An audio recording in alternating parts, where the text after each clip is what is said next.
So the very first thing is removing this shaft from your end cap. You can use a oscillating saw like this one, or a hand saw, or even a utility knife. Here you need to be careful not to cut yourself.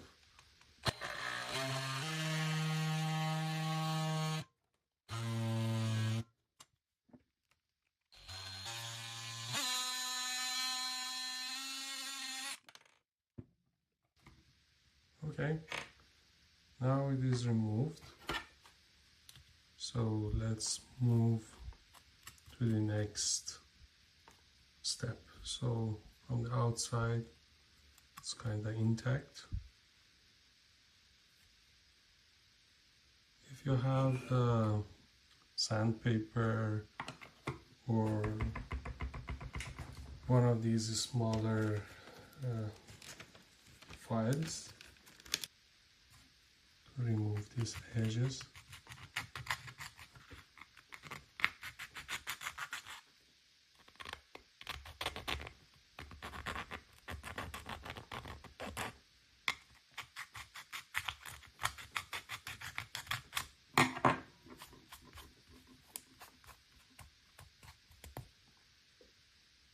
Okay, that's the first part.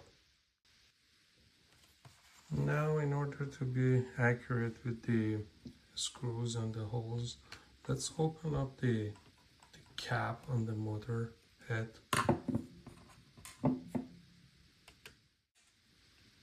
Okay, so we can remove this one and place it on the blind end cap so that you can clearly see where the holes are and mark them on your end cap. So when putting your motor head cap on top of your blind cap, try your best to put the holes on each of those in a way that match, so it is not covered by the other one. So something like this.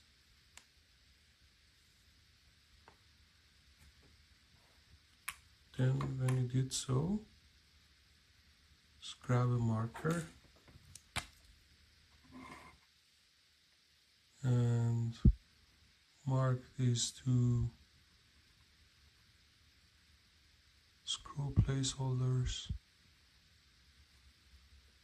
so that later on you can just drill a small hole for the screws.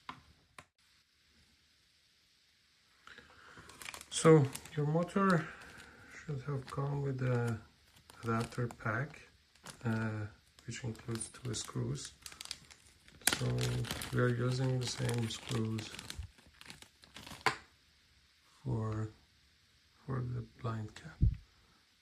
So we need to grab a drill and a drill bit that kind of is suitable for this screw. Then, as you can see, I put a foam. You can put a foam or a piece of wood under the end cap so you will not ruin your table. So go ahead and drill a hole on each side.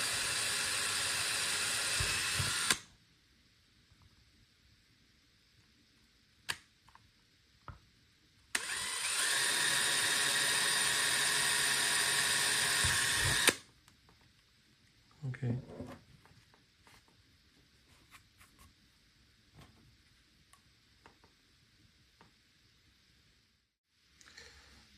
So now I put back the motor head cap and place the screws so it is tight.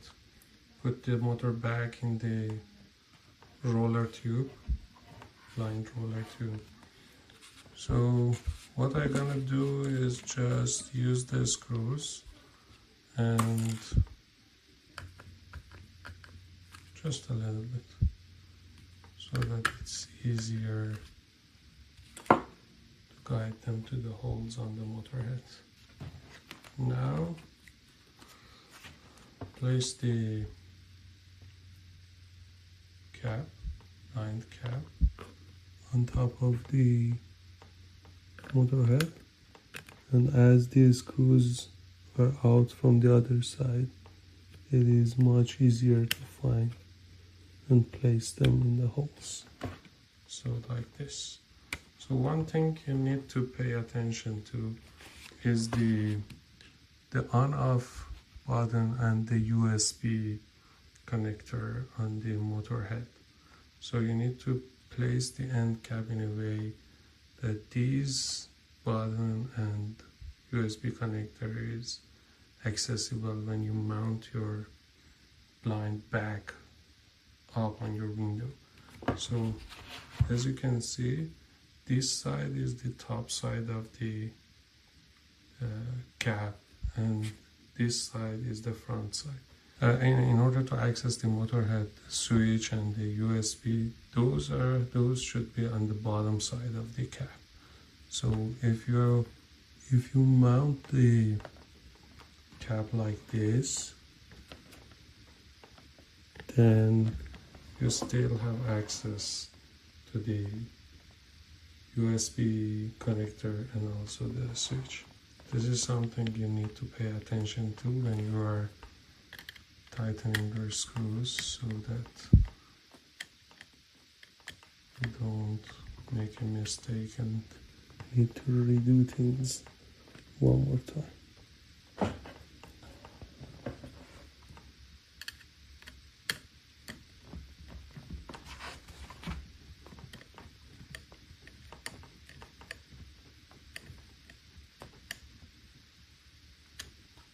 Tighten the screws. Okay. You don't need too much, say, pressure, or you don't need to tighten them too much.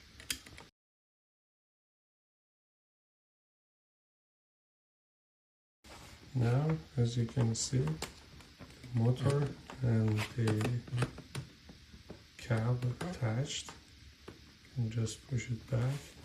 Now you can just mount the end cap back on your cassette. So now is the time to mount back the end cap on your cassette.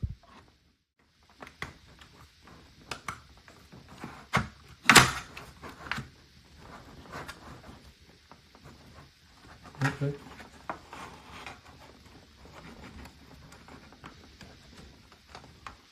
So now end cap is back in place, and your motor is attached to the end cap, and you're good to go. You can just hang back your blind and enjoy using your motorized blind.